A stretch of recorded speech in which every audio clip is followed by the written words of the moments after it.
Imagine a city born from legend and refuge, perched on 7 hills beside a winding river. A city where slaves, exiles, and migrants could become citizens, share in power, and help build a civilization that would change the world forever.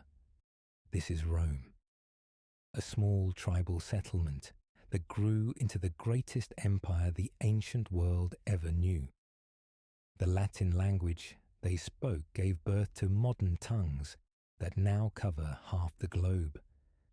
Their laws, architecture, and military innovations still echo through time. Rome was the first true example of globalization. A complex, sprawling civilization connected by roads, law, and a common identity. Civis Romanus, the Roman citizen. Join us on a journey across 12 centuries of triumph and turmoil, from myth to empire, from republic to autocracy, and witness how Rome conquered the world and created a legacy that still shapes us today. 2,000 years ago, where modern Rome stands, there was nothing more than a cluster of huts inhabited by Latin tribes along the banks of the Tiber River. According to legend, Rome was founded in 753 BCE by twin brothers Romulus and Remus, descendants of Trojan refugees fleeing the ashes of their ancient city. Nursed by a she-wolf in a wild cave, the brothers grew strong, but soon quarreled over where to build their new city. In a tragic feud, Romulus killed Remus, giving his own name to the city he founded. Romulus became Rome's first king. While these stories blend myth with history, they reflect deep truths about Rome's origins. A city born of migration, conflict, and survival. The early Romans were influenced heavily by the Etruscans, a mysterious and advanced people to the north, whose language remains only partially deciphered today. From the Etruscans, Rome inherited the alphabet, architectural styles like the arch, and political and military structures. Rome was originally a monarchy ruled by a line of kings, 7 in total according to tradition, each contributing to the city's foundations, temples, calendars, and public works.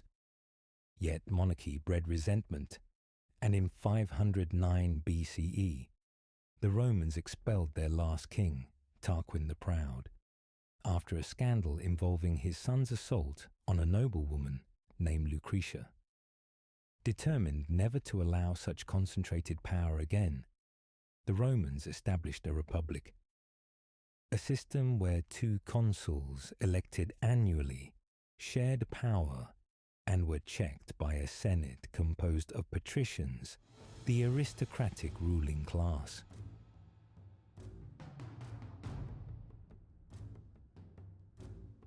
After the fall of the kings, Rome forged something radically different. A government not ruled by bloodline or divine right, but by elected officials and legal checks on power. It was 509 BCE. Rome was now a republic, from res publica, meaning public affair. In theory, all free male citizens could vote. In practice, real power still lay with the aristocratic elite, the patricians, who filled the Senate, held the highest offices, and controlled the land. But Rome's greatness came not from frozen hierarchies. It came from tension, compromise, and ambition. And at the heart of its early story was a long, grinding battle between the patricians and the plebeians, Rome's common citizens. The plebeians were farmers, soldiers, laborers, the backbone of the Roman economy and military. Yet they had no real political voice, and their debts often led to slavery. Their response? Strike. In a bold move around 494 BCE, the plebeians seceded from the city, camping on a hill outside Rome and refusing to fight. The Senate panicked. Rome was a city surrounded by enemies. It couldn't survive without its army. A compromise was reached. The plebeians were granted their own representatives, the tribunes of the plebs, with the radical power of veto. It was the first step in a centuries-long evolution of Roman law. Over time, reforms included the 12 Tables, Rome's first written code of laws, engraved in public the right of plebeians to hold high office intermarriage between patricians and plebeians, even plebeians becoming consuls. The Republic had no single ruler, only elected magistrates, each limited by term and by peers. At its core were 2 consuls, elected annually, who shared military and executive power. Behind them stood the Senate, a council of former magistrates, who held enormous sway through tradition and influence. Rome's political system was a balancing act, or, as the historian Polybius called it, a mixed constitution, blending monarchy, consuls, aristocracy, senate, and democracy, assemblies. This fragile balance would one day be tested to the breaking point. But Rome wasn't just reforming its politics, it was refining its military. After the traumatic Gallic sack of Rome in 390 BCE, where barbarian invaders humiliated the city, Rome rebuilt with new determination. The citizen soldier, fighting not for a king but for his land and community, became Rome's secret weapon. The legions evolved into a flexible, disciplined force that could adapt to any terrain. Unlike the rigid phalanxes of the Greeks, Roman troops could maneuver, shift formations, and fight in tight or open spaces. Equally important was Rome's strategy of inclusion. When it conquered neighboring Latin and Italian tribes, it didn't just subjugate them. It offered them a stake in the system. Through a complex network of alliances, citizenship grants, and local autonomy, Rome built loyalty, not just dominance. Some were given full citizenship, others partial rights, but most crucially, all were tied to Rome's military and economy, and shared in its victories. By 265 BCE, Rome had become the dominant power in Italy. But across the sea, another superpower was rising, one that would challenge Rome not just for dominance of the Mediterranean, but for survival itself.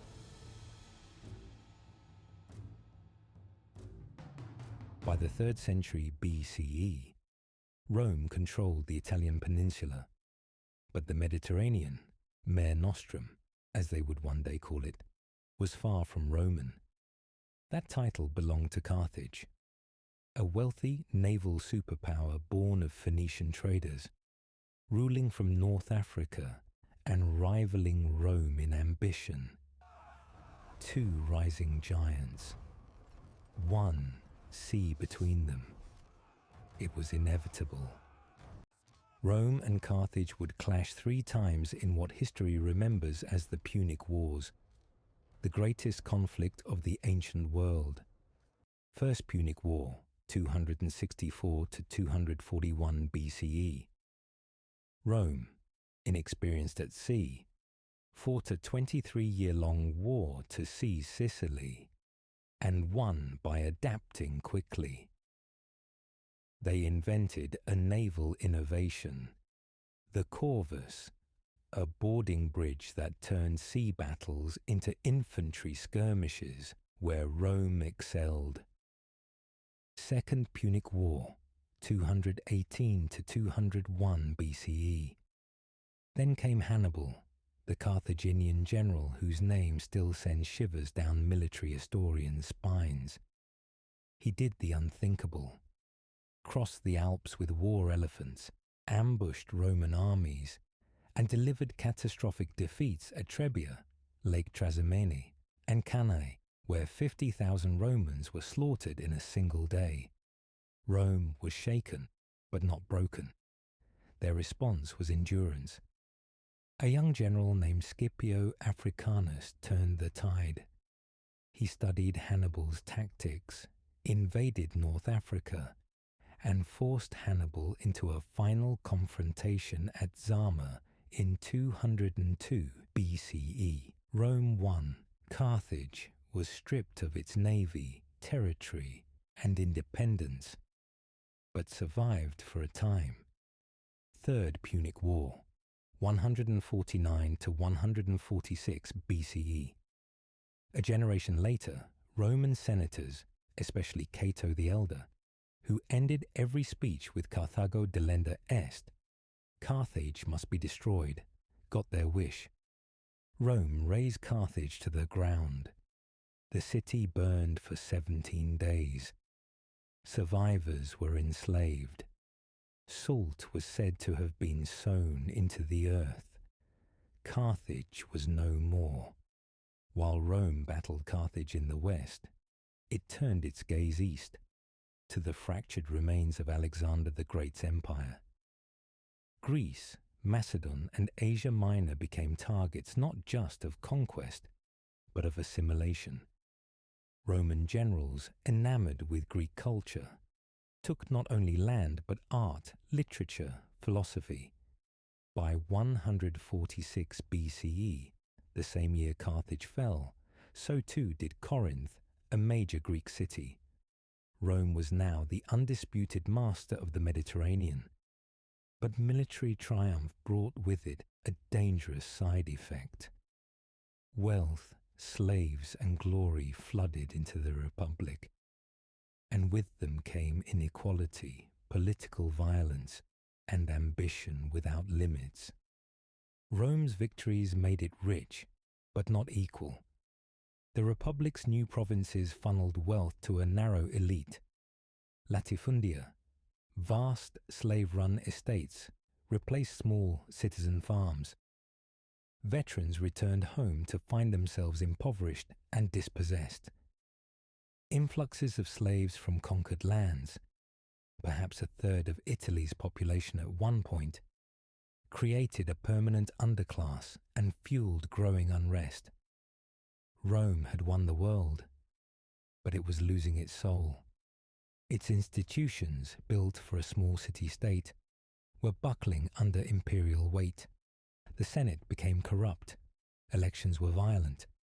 Tribunes became populous. Generals no longer waited for orders. They acted on their own. The Republic, once defined by shared power, was now vulnerable to a single strong man. Rome had conquered its enemies abroad, but peace never came. Victory had made her wealthy and dangerously unstable. In the 1st century BCE, the Roman Republic began to tear itself apart. The enemy was no longer Carthaginian or Greek. It was Roman. Brother against brother, general against general. This was the century of civil wars. It began with reformers.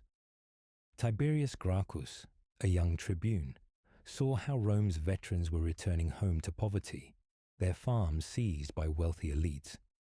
In 133 BCE, he proposed land reforms, limiting estate sizes and redistributing land to the poor. The Senate's response was brutal. Tiberius and hundreds of his supporters were clubbed to death in the streets.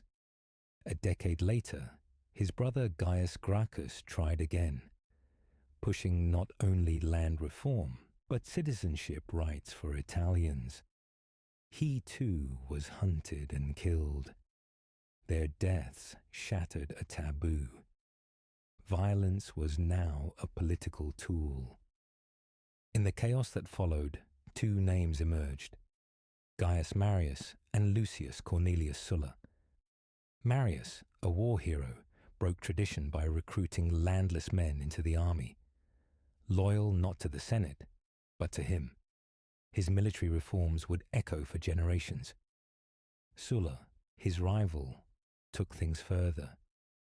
In 88 BCE, when the Senate tried to strip him of command, Sulla did the unthinkable. He marched his army into Rome itself. It was the first time a Roman general had turned his sword against the city, but not the last. Sulla seized power, declared himself dictator, and purged his enemies in a reign of terror. Heads were nailed to the Senate doors. Lists of those marked for death, the prescriptions, circulated in public. Rome was no longer governed by law, but by fear. As Sulla faded, new power players emerged. In 60 BCE, three men formed a private alliance. The first triumvirate, Julius Caesar, the charismatic populist and rising star Pompey Magnus, the war hero of the East Marcus Crassus, the wealthiest man in Rome. Together, they bent the republic to their will. Caesar was given command in Gaul, where he spent a decade waging brilliant campaigns and becoming a legend. His commentaries on the Gallic War made him a household name, and his loyal legions made him a threat. When Crassus died and tensions with Pompey grew, the alliance fractured. The Senate ordered Caesar to disband his army and return home. He refused. In 49 BCE, Julius Caesar crossed the Rubicon River with a single legion. It was both a literal and symbolic point of no return. As he said, alea iacta est. The die is cast. Civil war erupted. Caesar chased Pompey across the Mediterranean, finally defeating him in Greece. The Senate fled. Resistance collapsed. Rome had a new master. In 46 BCE, Caesar was appointed dictator for 10 years, then dictator for life. He reformed laws, restructured debt, expanded citizenship, and reshaped the calendar. But to many, his power smelled of kingship. On March 15th, 44 BCE, Caesar entered the Senate unarmed. He was met by conspirators, men he once called friends. Among them, Brutus, the adopted son of Caesar himself. As daggers pierced his body, 23 in total, legend says Caesar looked to Brutus and whispered, "Et tu, Brute." With that, the Republic had struck down a tyrant, but unleashed a firestorm. The death of Julius Caesar was meant to save the Republic. Instead, it marked the beginning of the end. The power vacuum he left behind would spark another bloody civil war, and out of the ashes would rise a man who would change Rome forever. Julius Caesar had named his great-nephew Gaius Octavius, just 18 years old, as his adopted son and legal heir. Few took the boy seriously, but Octavian was no ordinary youth. Brilliant, cold, and politically ruthless, he quickly rallied Caesar's veterans and claimed his inheritance. But he was not alone. Two other titans vied for control: Mark Antony, Caesar's loyal general and former right hand; Lepidus, the old guard, whose support was more symbolic than real. Together, they formed the Second Triumvirate, an official alliance with dictatorial powers to restore order. Their first act? A purge. Like Sulla before them, they issued prescriptions, executing enemies and seizing property. Then they turned to vengeance. In 42 BCE, they crushed Caesar's assassins, Brutus and Cassius, at the Battle of Philippi in Greece. The Republic was dead in all but name. With his enemies gone, Octavian was the undisputed master of Rome. But he was careful. He did not call himself Rex, king, or dictator. In 27 BCE, he offered to relinquish power. The Senate, likely under no illusions, begged him to stay. They gave him a new title, Augustus, meaning the revered one. Rome was no longer a republic. It was now an empire, cloaked in republican language, but ruled by one man. Augustus was not just a ruler. He was the princeps, or first citizen, commander of the legions, chief priest, and guardian of Roman tradition. Under Augustus, Rome entered a golden age, the Pax Romana, 200 years of relative peace and stability. He reformed the tax system, professionalized the army, expanded infrastructure, and ushered in a cultural renaissance. The poet Virgil wrote the Aeneid, casting Rome as a civilization destined by the gods to rule the world. Temples rose, marble replaced brick, and roads connected the empire from Britain to Judea. But the cost of peace was freedom. The Senate still met. Elections still happened. But real power lay with the emperor. The Republic had died with Caesar. Augustus made sure it would never rise again. Augustus ruled for 41 years. When he died in 14 CE, he was deified, the first of many emperors to be worshipped as a god. Rome would continue for centuries, rising and falling, splitting into east and west, enduring barbarian invasions and internal decay. But the foundation Augustus laid, an empire with laws, infrastructure, and a unifying identity, would shape the world long after Rome's fall. From a small cluster of huts on the Tiber to a world-spanning superpower, Rome's rise was anything but inevitable. It was forged in war, reshaped by ambition, and finally remade by empire. The Republic died, but Rome endured.